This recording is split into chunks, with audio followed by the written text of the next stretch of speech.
in Yale and Stanford and Harvard and prestigious universities in the UK as well as Europe. So our numbers are strong, our kids do well. To graduate, there are 3 paths at PSI. One is just a high school diploma. The next is the high school diploma with some certificates of completing the IB diploma courses, and then there's the full IB diploma. Okay. This screen will provide that information for you. Okay. Universities in North America don't require the IB diploma. Okay. It's more European, where they absolutely have to see students finish with the full diploma. North American universities love to see it, and primarily because the IB diploma is an indication that that young person will finish university.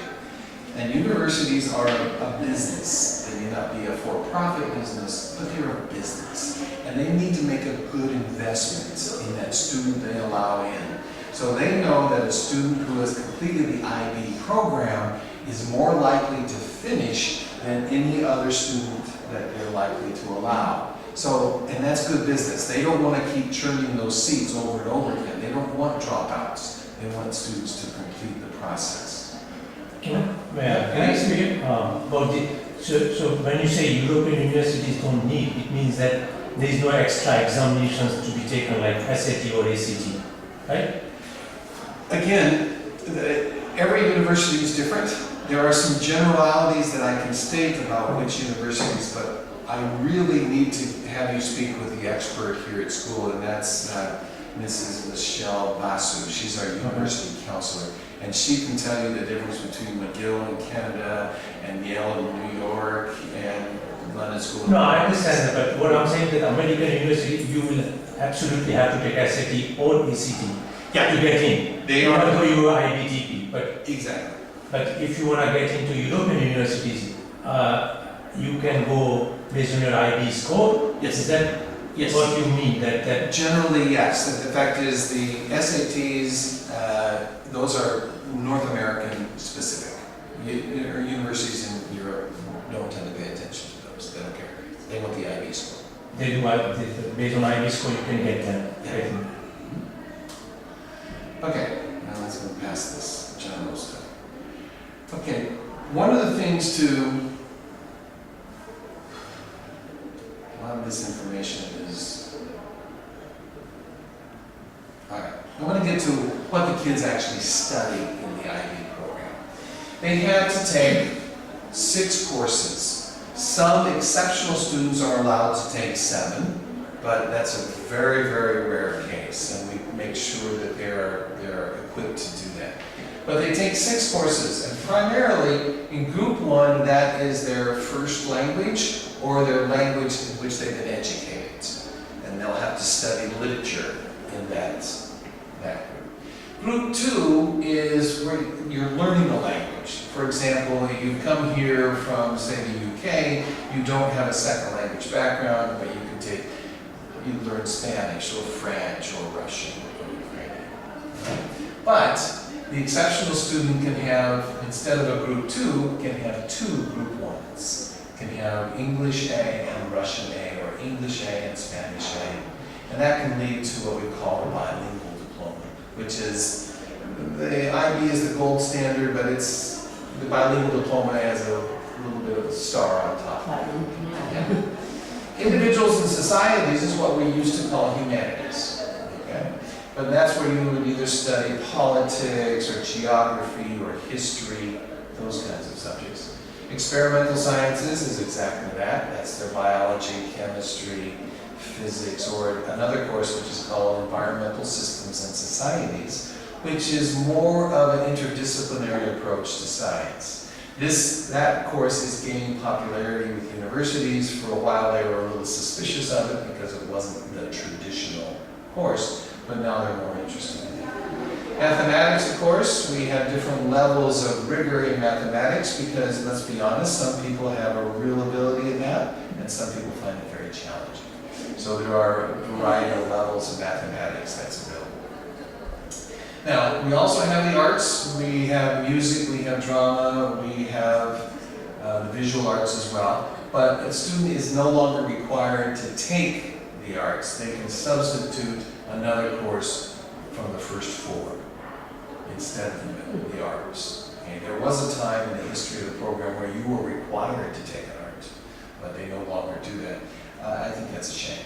I think there's a part of our brains that need that, and it pays dividends in other parts of our lives, but the IB succumbed to the pressure of the academic world that said, we want these kids with 2 sciences if they're going to chase medicine, or 2 sciences for engineering, those kinds of things. So those essentially are what you will hear your students talk about, the different groups.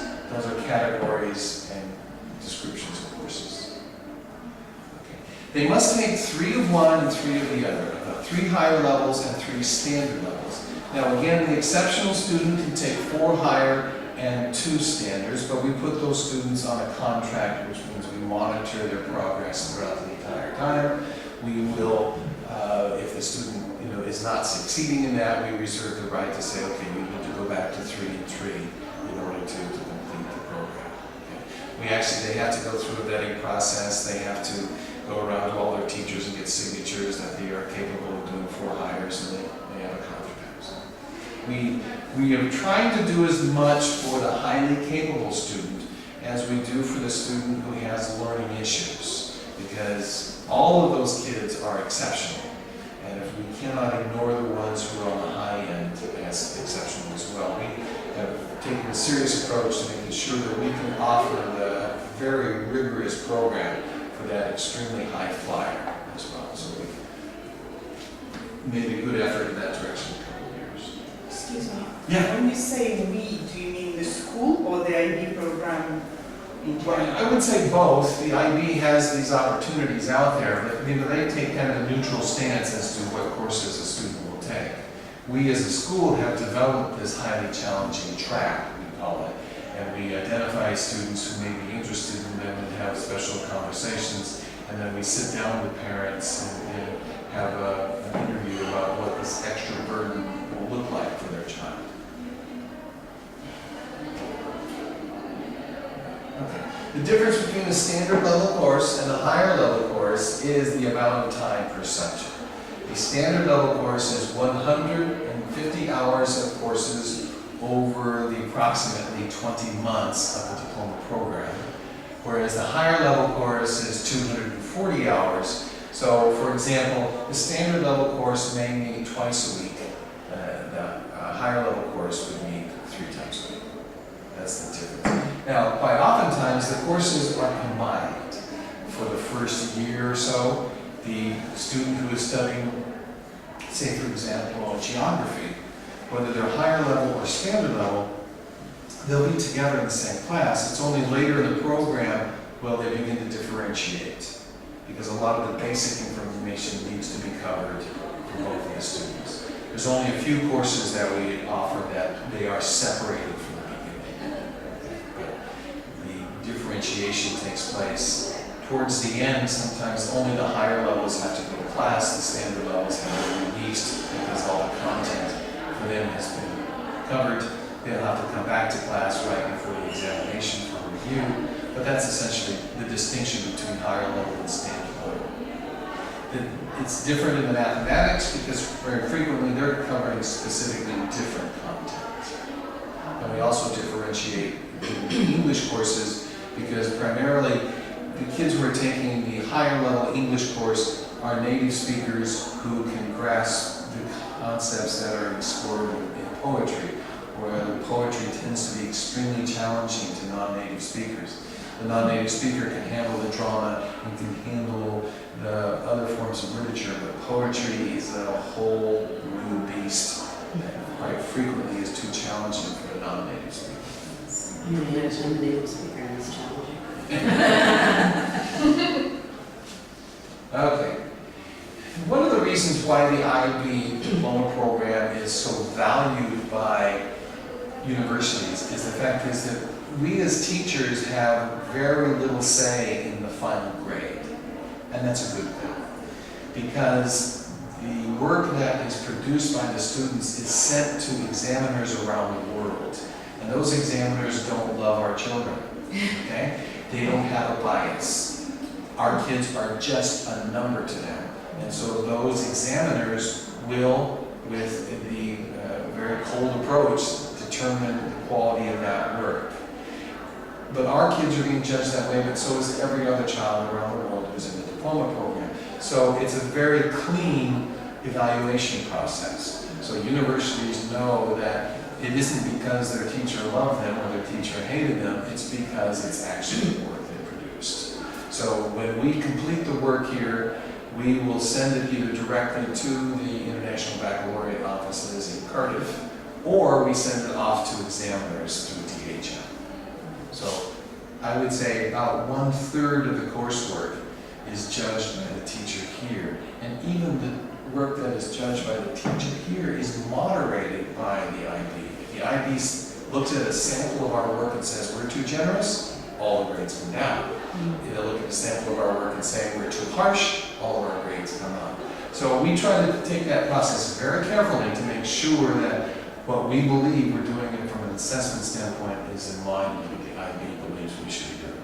So Over this 20-month period, meaning essentially 2 years. two, So how many times this takes place? Or it's just final? well, the courses usually will have 1 or 2 internal assessments that we produce and we judge, that we send off for moderation. But the majority of the assessment takes place at the very end, in the IB examinations that take place in May. We have just completed the ones for the class of 2019. So again, it has that very traditional high-stakes examination component at the very end. So there's a tremendous amount of stress. And it's not computerized, yeah, it's like paperwork, Yeah. and someone is checking this. Yeah, what we do is Wow. we take their exams, we put them in big packages, they mail them off to Cardiff, and then they'll scan those and then they're electronically distributed around the world. Somebody is sitting in their pajamas on a Sunday morning, pushing a button, another exam shows up on their screen, they mark it This electronically. is very subjective, and really, it's a lot of work to do.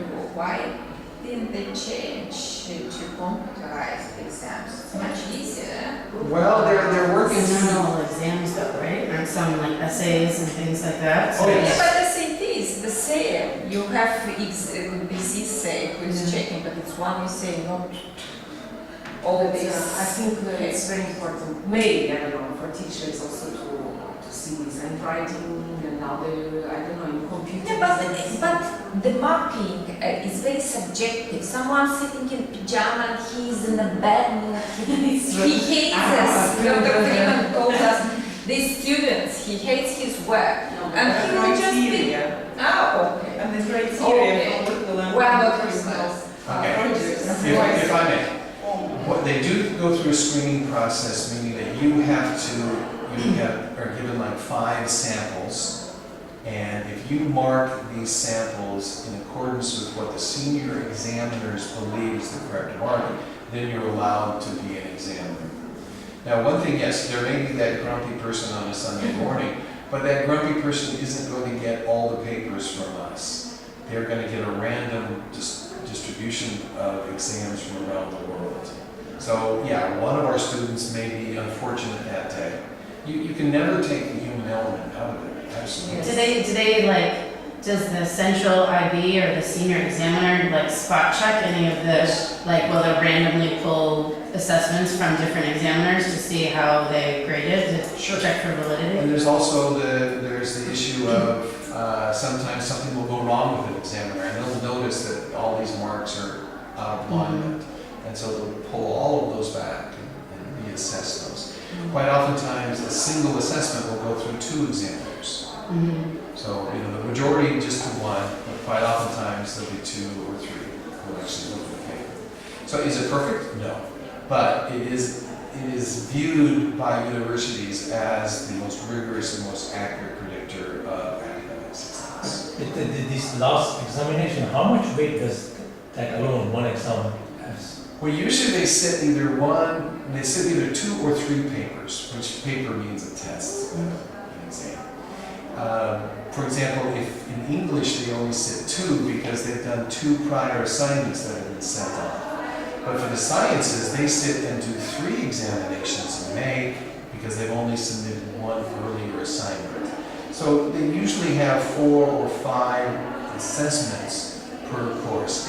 Not all of them are the same because the academic demands of different subject areas are not consistent. So what happens in English is not going to be replicated in chemistry.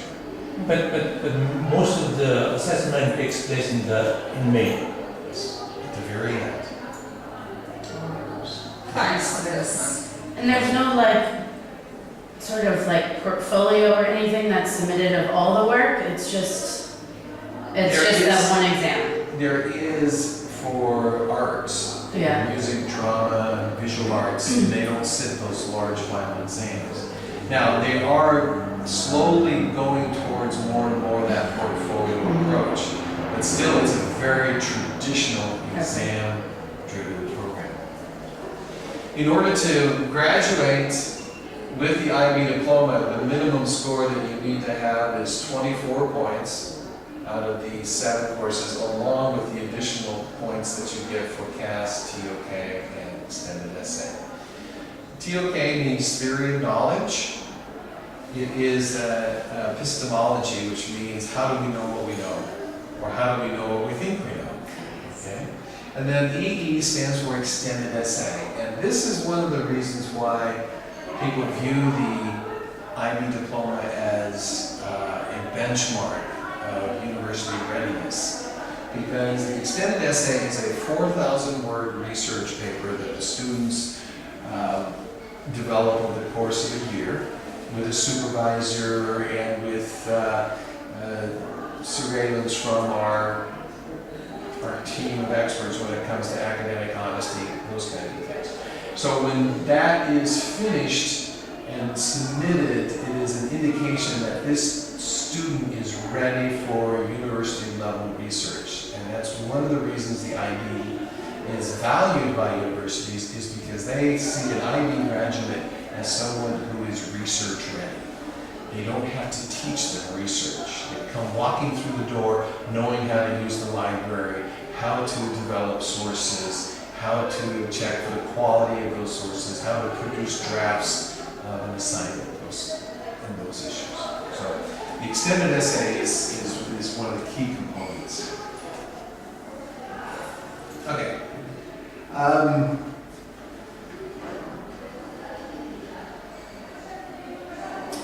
If the student does not earn credit for the extended essay or for the theory of knowledge course, they do not earn the full diploma.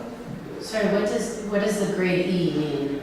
E would be a failing mark. A failure? Yeah, for the theory of knowledge and the extended essay requirements. But it's enough to essentially kill the diploma. Also, a failing mark in any one of your higher level courses. So when we talk about 24 points, essentially what we mean is 24 with some qualifications, meaning they cannot be failing in their higher level courses. They must have passed TOK. I'm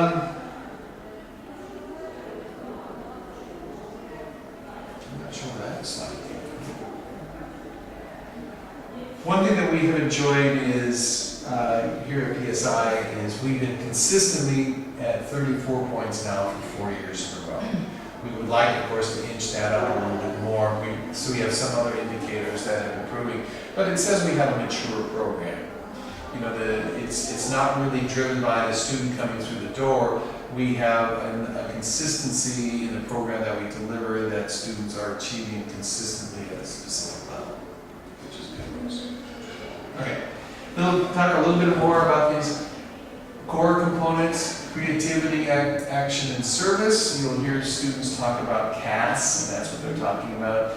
Action means they're involved in sports activities usually. Service means they're working on programs. Very typically it's like the animal shelter. Creativity has to do with the creation of music or art, those kinds of things. Theory of knowledge, as I explained, was epistemology. The extended essay is the very extensive research project that they do. And the topic for the extended essay, is that's just self-selected, or is it? It's self-selected within some boundaries. Okay. It has to fall within one of the subject areas that we teach, and then we have someone qualified to provide supervision. Okay. For example, if we don't teach a certain, like psychology, we're very reluctant to have a student do an extended essay in psychology because we can't provide the supervision for that young person. And we don't want to cut somebody loose. That tends to not go well in the end. So, but one of the things we talk about is that how many points do the extra points be on the courses. We take the extended essay and the theory of knowledge, they combine it together in a matrix that helps determine the extra points they get. So if you remember, there were 6 courses. If a student gets, say, a 5 in all of those courses for a total of 30, they can get an additional 3 points based on how well they did in the theory of knowledge and their extended essay. So, It's maximum, yeah? yeah, we tend to fall in this category, a lot of 1s and 2s. We would love to have kids earning 3s, but that seems to be fairly elusive. Okay, so what do we offer in these different course areas?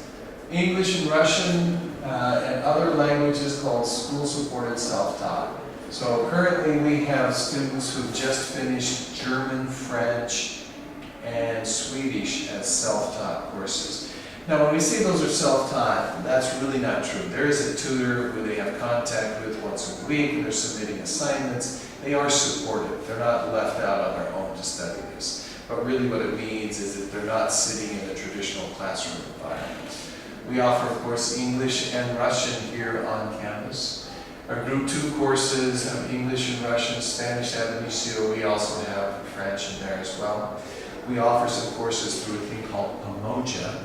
Pomoja is the online service recognized by the International Baccalaureate. So students can take some additional courses that we don't offer, like film, psychology, Chinese, some other courses. In addition to our Group 3 courses, we also have global politics in this offering of courses. That slide needs to be updated. Okay, as I explained, you have to have 26 points from our standpoint to allow a student to even start the diploma program. It's always a difficult decision to have to make with a young person who says, oh, I really want to try, but their academic record up to the beginning of the diploma program has been inadequate, and they still want to start the program. So what we say is, okay, if you don't meet the bare minimum to enter, we are still going to allow you the opportunity, but we establish a contract for them that says, okay, by the first semester you have to be earning these number of points in order to stay in the program. Because the longer the student is pursuing that full diploma without success, the more difficult that discussion becomes.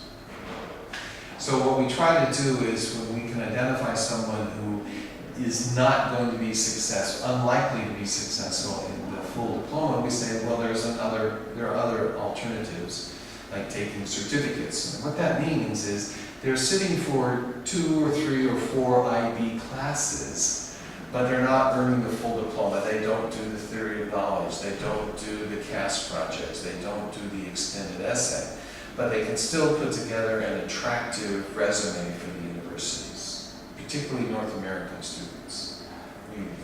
Europeans are pretty well tied into earning a full diploma. There's universities in Europe tend to be much more demanding when it comes to admissions for students who are not coming out of their own programs. Now, doesn't mean that universities in Europe are harder, but it means that they tend to be more particular about the foreign students. So they want to see that full IB diploma if they're going to grant admission to somebody who's not a national. So that tends to be one of the reasons why they're more particular. Now, one of the things we talk about, and one of the key indicators for success coming out of a middle years program is how well they've done on a personal project. Now, the personal project is an extended academic endeavor that the students take on, and for us it's a real good indicator in the diploma program if they have the maturity to be successful in a program that requires sustained momentum on a course of study. Because they're teenagers, these are young people, they don't have the kind of discipline that adults have, but we need to be able to see some kind of indication that they can follow through with something. And the middle years personal project is a really effective indicator of their future success. And I tell them that, and they roll their eyes and say, I'll put that off to the last minute. This is human nature, of course.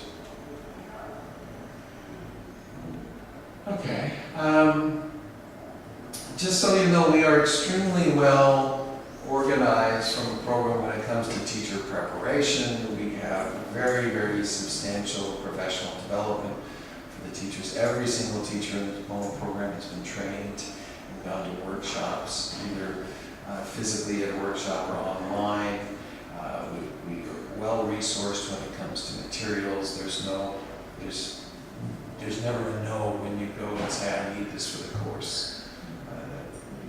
Stuff is provided.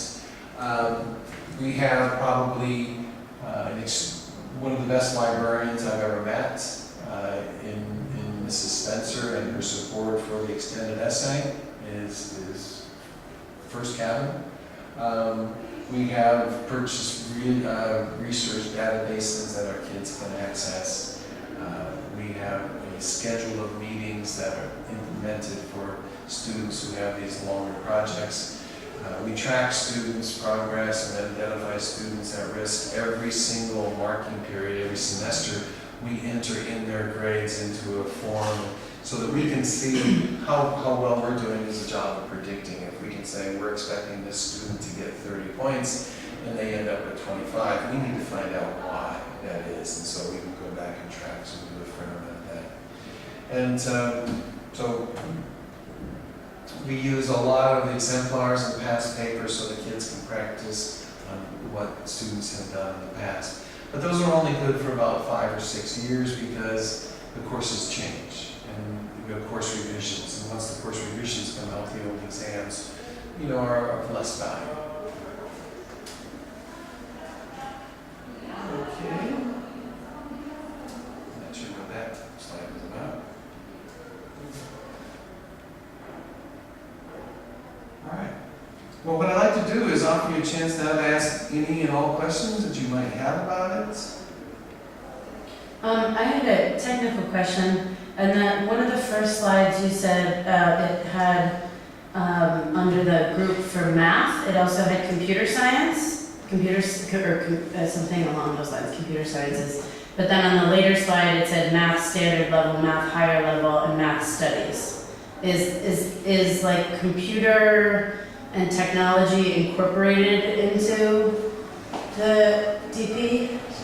Yeah, they do. They tend to In the later slide. integrate those subjects. Okay. Students can take some computer-supported specific courses, but primarily no, we don't have Like programming or anything like that? I know that with the new construction of the facility over here, that's going to be one of the emphases on is on coding. Okay. And then the other question I had is that I've heard a lot about some of the students in the DP program, like the stress levels, and how incredibly stressful it can be for children going through this process. Does PSI have an opportunity or any sort of support in place to support students with those stress levels as they go through the program, or is it just more on an individual basis, or?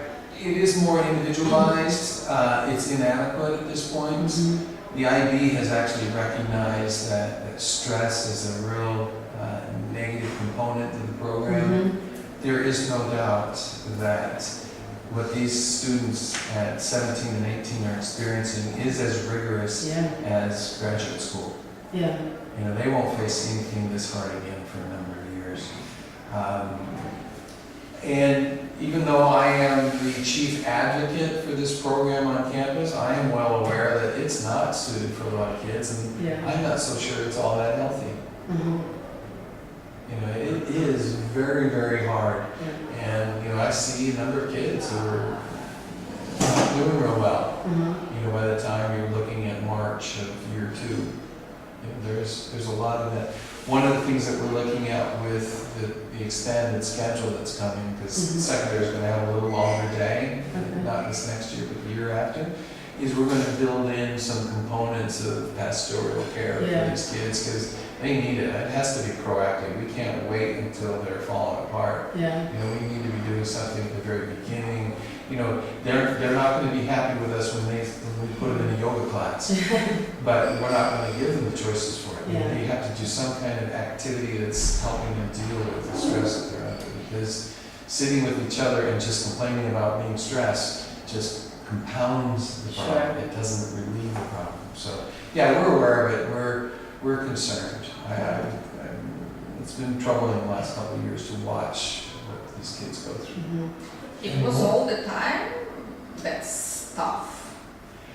You know, I've never seen it as intense as I have in the last couple of years. I don't know if I'm just more aware of it, or the kids are not dealing with it as well as they did in the past, but it seems like we're seeing more and more kids. But the curriculum hasn't changed, right, in 2 years? No, it hasn't. It is, you know, some moderate changes, but nothing that's added to the rigor. It's still, it's just as intense as it's always been. It hasn't gotten worse. I have a question about, because you said the kids who will be taking or accepted to take DP program at PSI is based on the 25 score in MYP. But do you also flag students that you are slacking in your MYP, and if you don't do well, then there is a possibility that you may not be able to do the DP program? So early warning to parents or the kids are given, say, grade 9 or 10 or even earlier? We do, but in all honesty, you know, we are a fee-paying school with a highly demanding clientele. And if they come and say, my kid's going to do the full diploma, you know, we can say we have a lot of concerns, and we can spell out all of our concerns, but at the end of the day, the parent is going to... No, I understand that part, but like, say my kids, will be in grade 8. Yeah. If she starts slacking at some point of time, and so would I be able, would you let us know that if she does not do well, then, you know, she will have problem in DP? Right, we tend to start having those conversations at the beginning of grade 9. We Okay, tell them, okay. now that you're in high school, everything counts. You're building a record of accomplishment that will help us determine whether or not you're capable of such things. But even, and this is more of a case with young men than it is with young women, and they'll play around in grade 9 and 10 and thinking that this is easy, I can get through this, no problem, and then we'll say to them, you don't have the marks to qualify, and there'll be a parent conference, and there'll be all this convincing of the child that they need to work harder, and then we put together the support program. But it's clear to us that a student who, say, for example, has identified learning needs, unless those needs are well addressed by the family and by the school, it's going to be a real struggle. We frequently will have a situation where parents will withhold information from us about something they've identified in that child, and we'll get halfway through the program and we're not being successful, and we need to pull the parents in, and then they finally reveal, oh yeah, he has dyslexia. Well, thank you. And had we known that 2 years ago, we would have put stuff in place and it could have been more successful. So there's that kind of cat and mouse games. In some cultures, people don't like to reveal those things, and it makes it very difficult for us to try to work with something that we don't know that's going on. But that's no different here than it is in many places. But you know, we try to do what we can, and the more information we can, the more successful we can be in designing a program. More and more education is moving towards individualized learning plans anyway. We have what's going on in kids with special needs get what they call an IEP, individualized learning plan, or individual educational plan. Well, eventually every child's going to have that. And in time, it may not be in my lifetime, but eventually every child will have their own plan and have something that's catered to their specific learning needs and so forth. And that's a plan. And how many kids are in DP programs currently right now? Currently, we have 26 students who are rising grade 12s, the ones who will graduate next year, and behind them, I think we have 21 or 22. So we roughly normally have about 45 students in the 2 years. In general, I'm sure it fluctuates year to year, but how many of the what's the percentage of grade 10 students that are accepted into the DP program versus the diploma route? All of them, virtually. We have, for example, this incoming grade 11 class, there's one student who's been identified as not going to earn the full diploma from the very beginning. Now, that group of 21 or 22, by the time we get to the end of the program, there'll be 3 or 4 of them who are going to earn the certificates and not the full diploma, because they have convinced themselves they have the wherewithal to do it and the discipline, but time eventually shows that they don't have the kind of commitment, or some of them just aren't capable. Okay. And unfortunately, we're the size of a school where the alternatives aren't that significant, aren't that many. You know, a really large high school can offer kids a variety of different tracks, and that's nice. But in the size of what we are, it's really, you're taking diploma program courses, whether you're taking the full diploma or certificates or high school credit, you're sitting in the same classroom, getting the same content. So we simply has the size.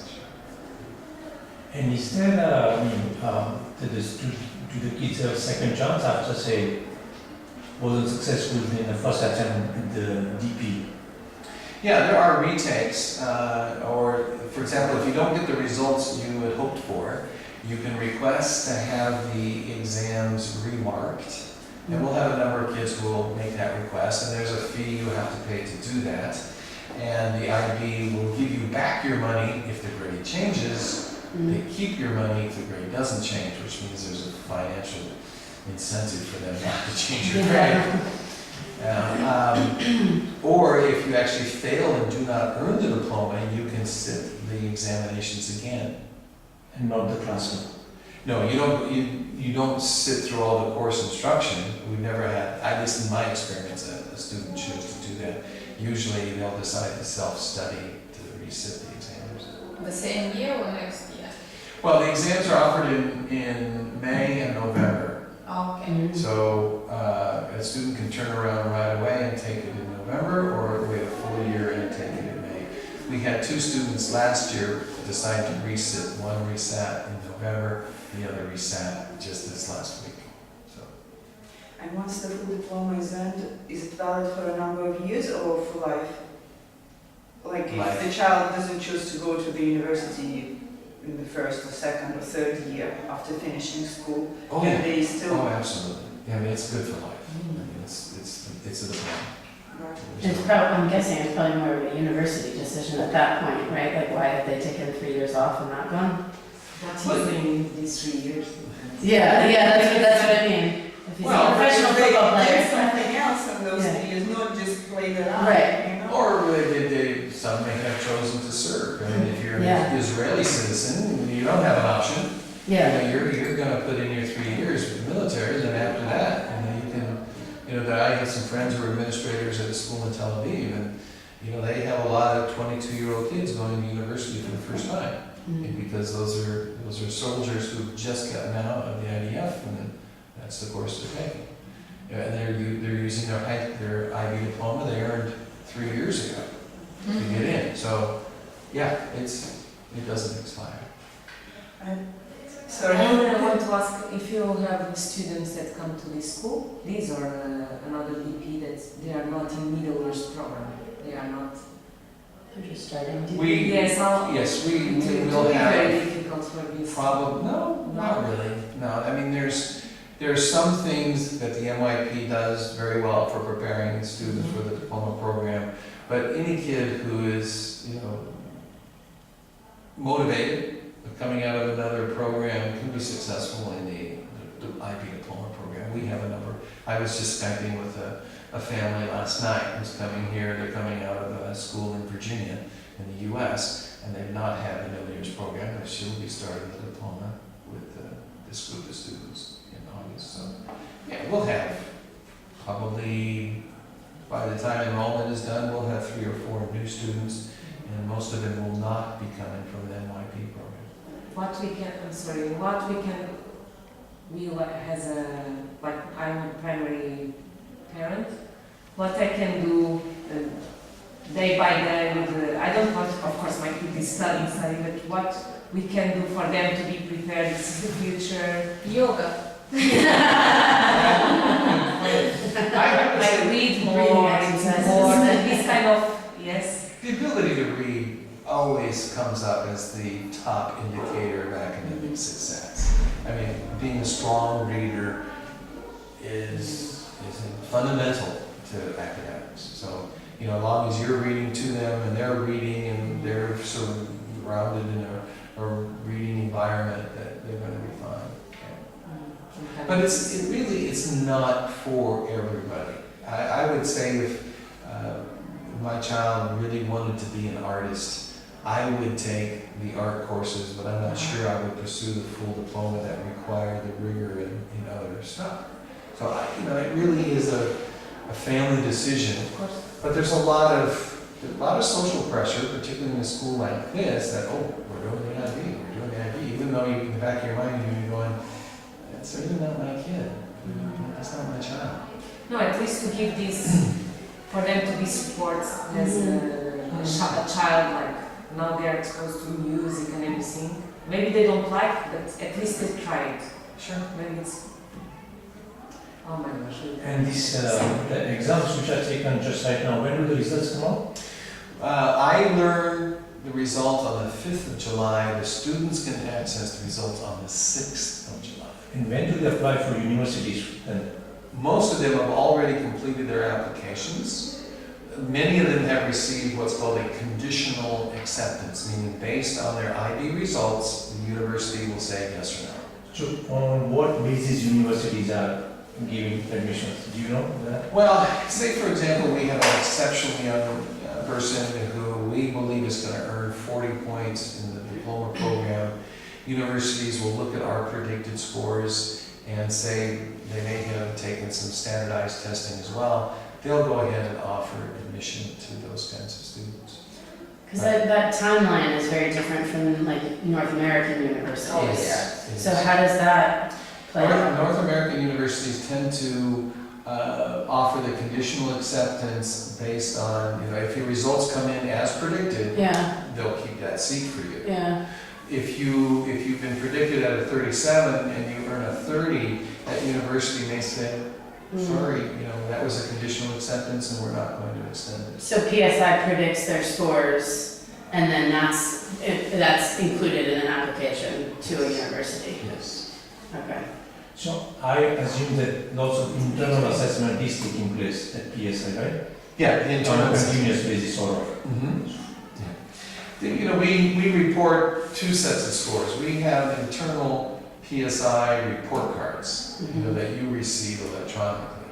Those will tend to have more components to them than the IB scores, because the IB will have 1 or 2 internal assessments and the exams at the very, very end.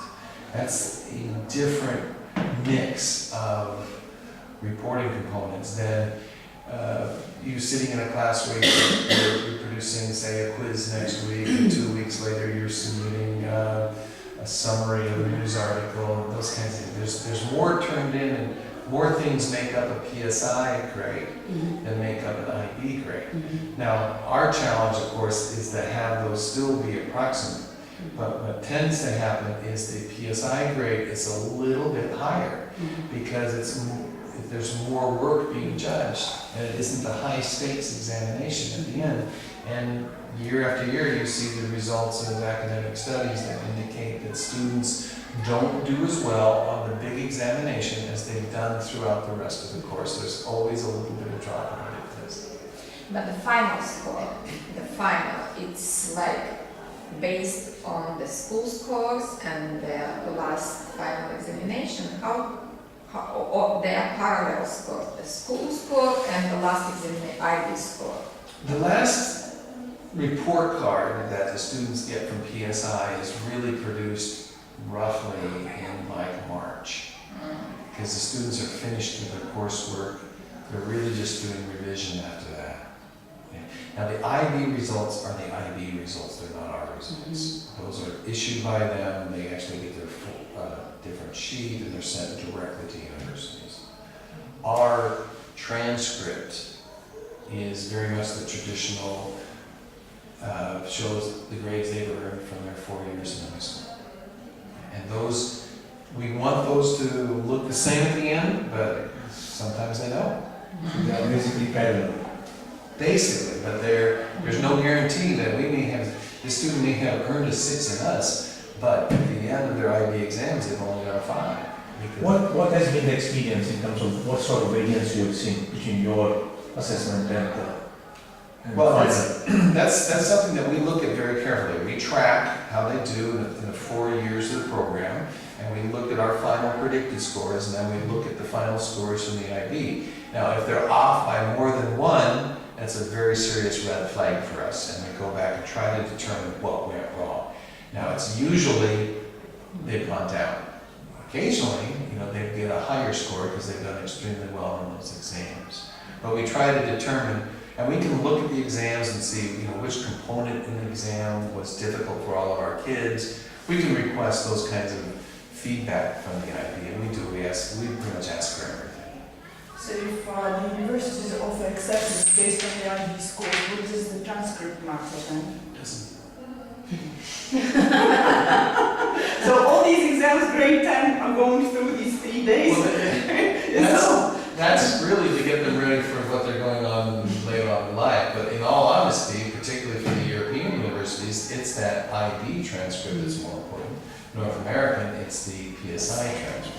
And the second. And the PSI's IBDP since how long? How long has it been? The school has been in operation been doing the IB diploma for about 20 years. Okay. So you, of course, PSI has a reputation as well, I guess, right? So, It is because teachers have a reputation. Yeah. They are good in predicting scores and kids get it, and that also, I guess, matters that the school having a long history. That creates sort of a track record for the school that the teachers are good in predicting scores and kids get it. one thing that's an indicator of how well we're doing is we advertise our scores, and nobody else in town does. QSI, they don't advertise how well their kids are doing. We do. We put it on bulletin boards. Question. Yeah. North American universities, there is this early acceptance when kids are accept in November or December, yeah. It's based on what? On school records, yeah. And but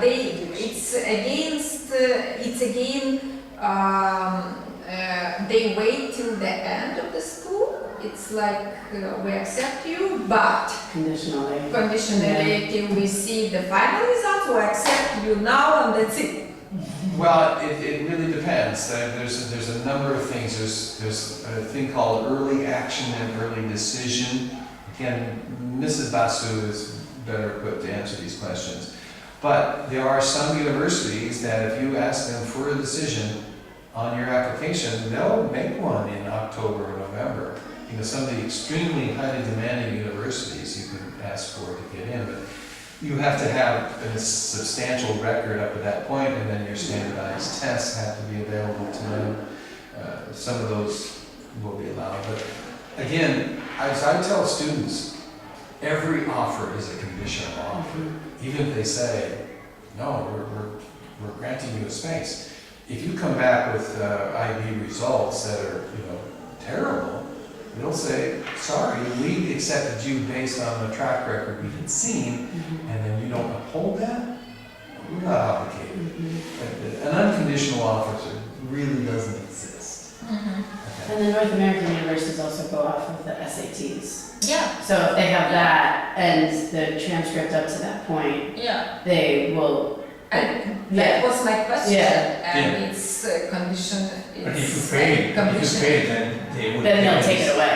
Yeah, we see that. But I'm guessing the IB grades probably, or the results on the IB aren't as heavily weighted in those situations because they've already given them this acceptance. It's only if they fail or they Completely completely fail. destroy the rest of the year, then that's, Because they yeah. announced the results in March. yeah. The US universities, when do they? Mhm. March, April. Depends. It depends.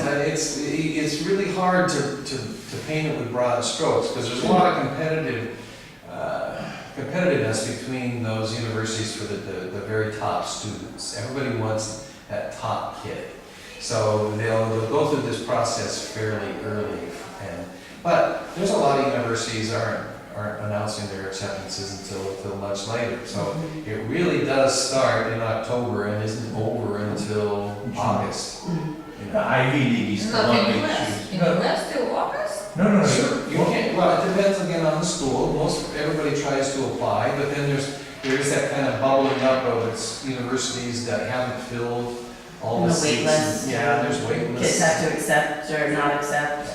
I think Ivy League is when you get by March, but other universities you get No, by. I believe many universities in North America are till end of March. Again, I would say these are questions best suited for Mrs. Buster because that's her field of expertise, not mine. I don't know if we still have time. Sure. I have 3 questions actually. Yeah. One was on bilingual program. I know you're a strong advocate of that, but I've heard, and we've made a decision about going for it, but a lot of parents and kids, I've heard, feel that the bilingual program puts a lot of extra stress on top of the stress that we've already talked about. And because in the last 2 years it seems to be the whole point of studies is the struggle to get those points at the end of grade 12.